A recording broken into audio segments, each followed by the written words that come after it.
Coming up next on This Week in Torrance, the city begins work on our public high schools. We'll take you to the first day of demolition. Plus, we'll tell you what you need to know about protecting yourself from potentially fatal head injuries. Then a local family shares the special story of their son.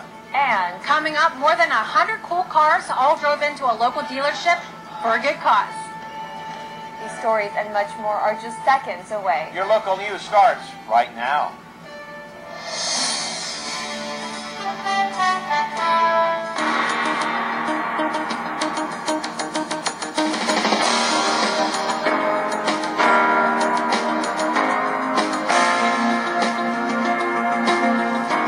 Racing is a dangerous activity that is all too common in Southern California. Reporter Leah Sestrick stopped by a local show that featured an important message for car lovers.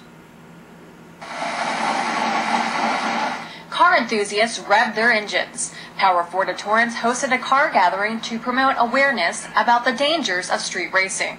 What we want to do is we want to gather all these people who are all having a good time, and they're all car enthusiasts, and basically try to keep them away from racing on the streets. These big engine cars are made for speed, but many here are encouraging safety first. Organizations were present to teach about racing in a safe environment.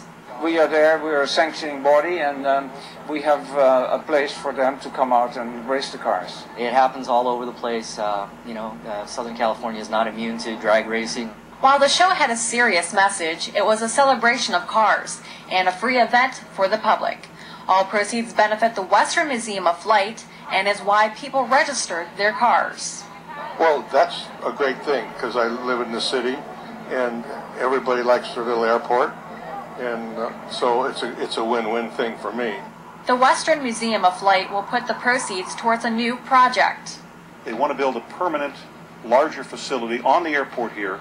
A big hangar with more airplanes, classrooms, stuff like that. They do a terrific job with kids and teaching them about, the culture of and the history of planes. The museum had planes on display too. Now I'm sitting inside the F-58 Freedom Fighter from 1965. How cool is this? Having cars and planes at one event made for a great time, and people always have a favorite car. We used to have a red Mustang, and it was red, and I liked it. I like the old ones in 1930s down. How about you? I'm from the old timers too. This car right here is a 1956 Thunderbird, and it's my personal favorite of the day. Of course, it is also the color red, so that's probably why. For City Cable 3, I'm Leah Sestrick. Thanks, Leah. And for more information on the dangers of street racing, go to dmv.ca.gov.